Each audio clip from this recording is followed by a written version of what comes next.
교회를 향하여서 이제 편지를 쓰고 계십니다. 7교회를 향한 그 편지 중에서 주님의 책망이 없는 교회가 두 곳이 있습니다. 그것이 하나는 빌라델비아 교회이고 또 하나는 바로 이 서머나 교회입니다. 근데 이 둘 교회의 특징이 무엇이냐면 유대인의 회당으로부터 극심한 핍박을 받고 있는 교회였습니다. 특별히도 이 서머나 지역에는 유대인들이 많이 거류하였습니다. 그래서 이 서머나 교회는 특별히도 이 유대인의 회당으로부터 극심한 핍박이 더했던 것으로 보입니다.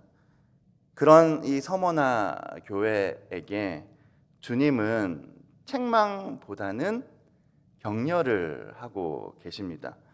또 그 고통 앞에서 어떻게 그 고통을 이겨내야 하는지를 권면하여 주시고 있습니다. 그리고 또한 이 서머나 교회를 내가 너의 편이다 라고 말씀해 주십니다.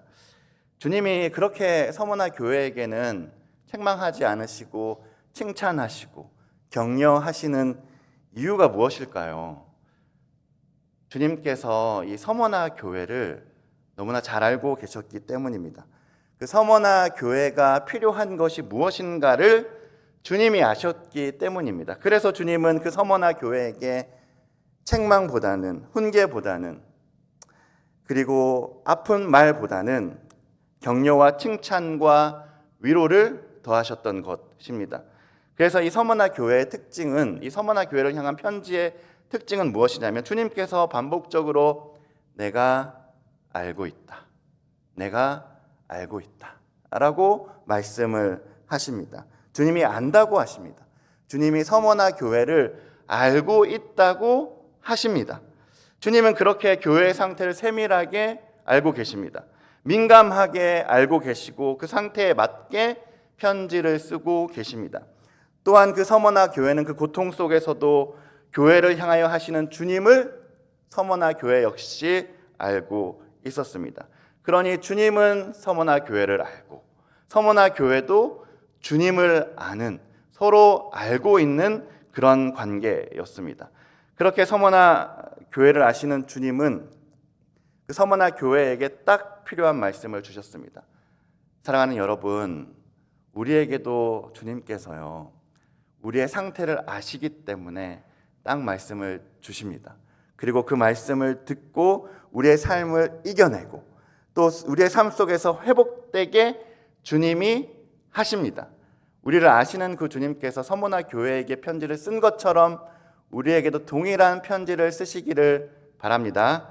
8절입니다. 서머나 교회의 사자에게 편지하라. 처음이며 마지막이요.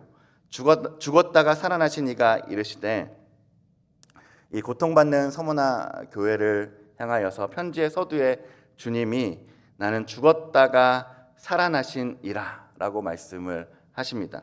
주님도 고통을 당하셨습니다. 그러나 그 고통이 끝이 아니라 결국에는 가장 영광스러운 모습으로 변화되셨습니다. 그러니 지금 이 고통받는 서머나 교회에게 주님이 죽었다가 살아나신 이라고 알려주시는 이유가 무엇입니까? 서머나 교회 역시 그 알 수 없는 고통이 끊임없이 반복적으로 계속되는 것이 아니라 그 고통의 끝이 있다는 것을 알려주는 것입니다.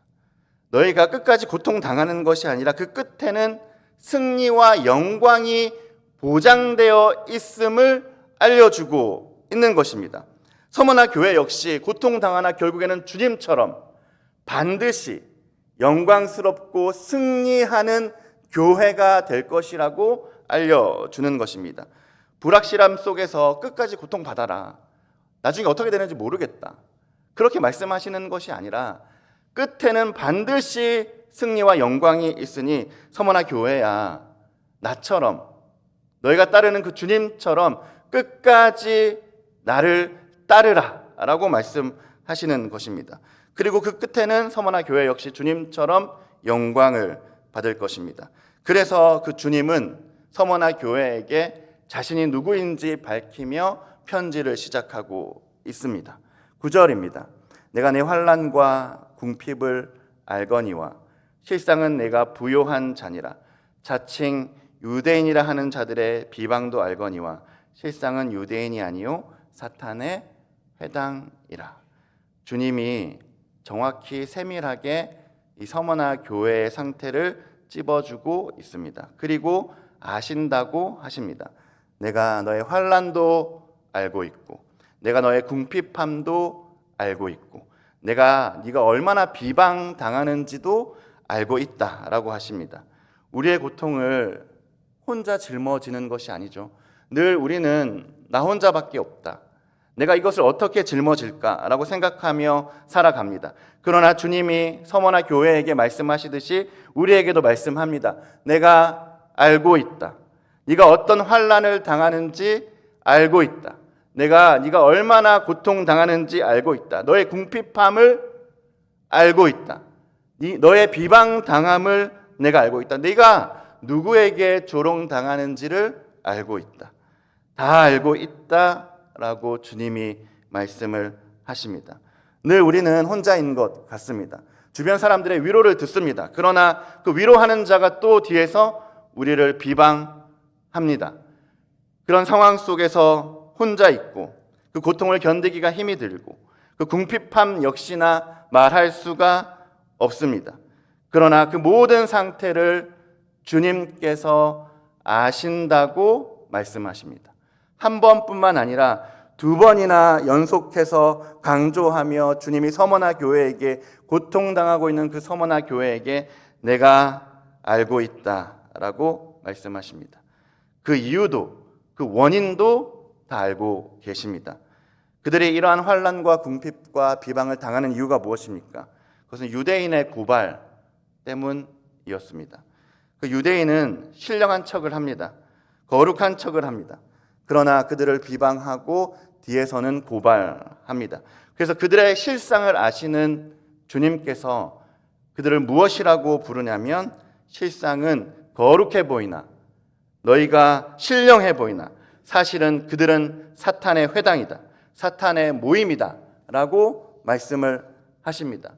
주님께서 이 서머나 교회에게 이 유대인과 여전히 이 갈등을 맺고 있는 그 교회에게, 그래서 힘들고 어려움을 당하는 교회에게 주님이 아신다고 말씀하실 뿐만 아니라 사실은 그 상대방의 모습도 알고 있다. 외적으로 보기에는 너무나 신령하잖아요. 비방하는 자들이 너무나 잘돼 보이고 잘하는 자 같아 보이나, 그러나 비방하는 자의 모습도 주님이 알고 있다고 말씀하십니다.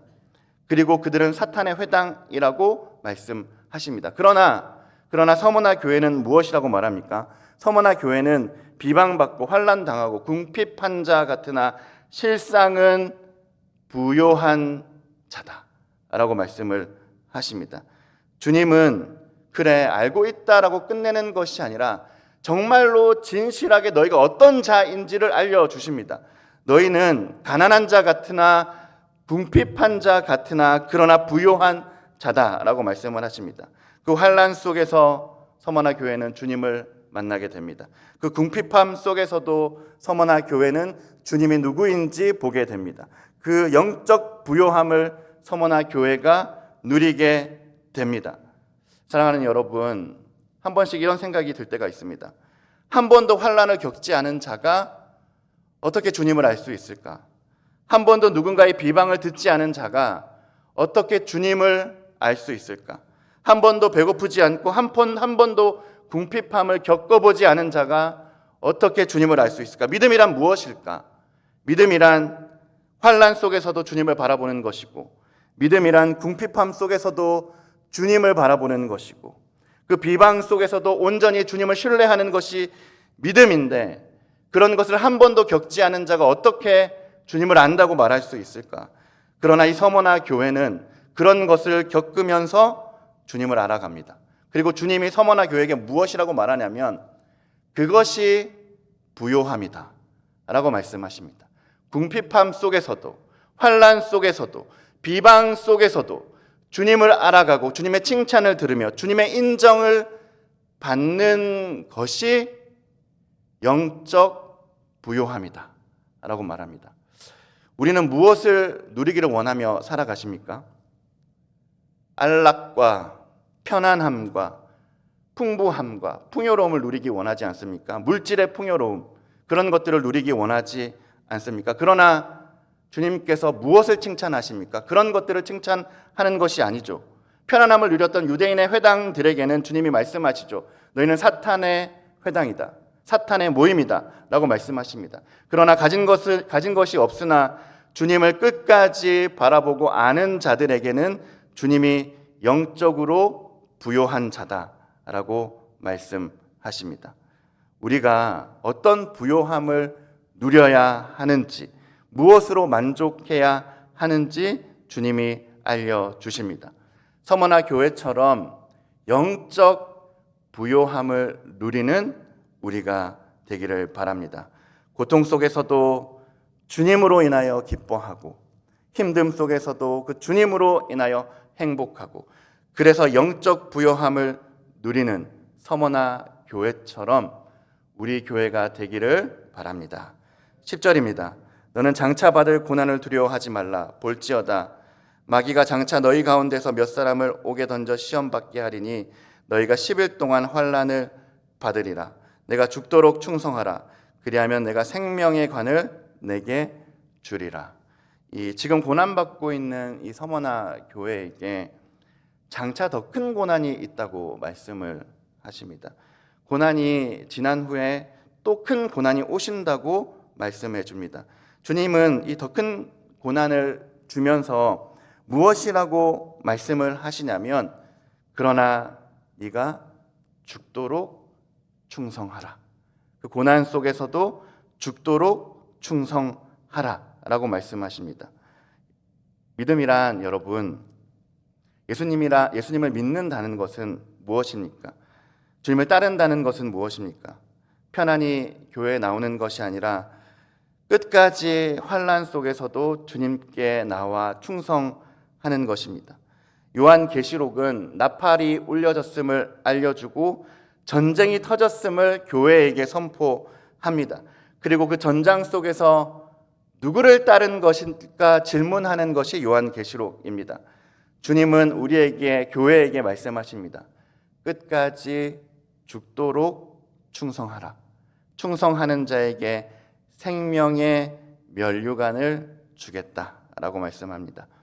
이 사탄은 끊임없이 그 영적 전투에서 무엇이라고 말하냐면, 안락해라, 평안해라, 너의 인생을 살아라, 타협해라 라고 말합니다. 그래서 로마와 타협하면 된다, 로마에게 항복하면 된다, 유대교로 돌아가면 된다 라고 말합니다. 그러면 평안하게 지낼 수 있다 라고 말합니다. 그러나 서머나 교회는 끝없는 고발 속에서 누군가가 죽게 되는데도 주님께서는 무엇이라고 말하냐면, 평안한 것이 아니라 끝까지 어린 양을 따르며 죽도록 충성해라. 그런 자에게 생명의 면류관을 주겠다라고 말씀하십니다. 우리는 세상과 절대로 타협하지 말고 고난이 오더라도 끝까지 주님께 충성하며 나아가는 교회가 됩시다. 그리고 그 교회를 주님께서 아신다고 말씀하십니다. 그냥 이유 없는 고난을 받는 것이 아니라요, 주님이 대장이시고 주님이 가신 길이기에 교회 역시나 그 주님이 가신 길을 충성하며 따라가는 것입니다. 그리고 주님이 받았던 생명의 면류관을 그 교회 역시나 동일하게 받는 것입니다. 그러니 그 교회에게 주님이 말씀합니다. 11절입니다. 귀 있는 자는 성령이 교회들에게 하시는 말씀을 들을지어다.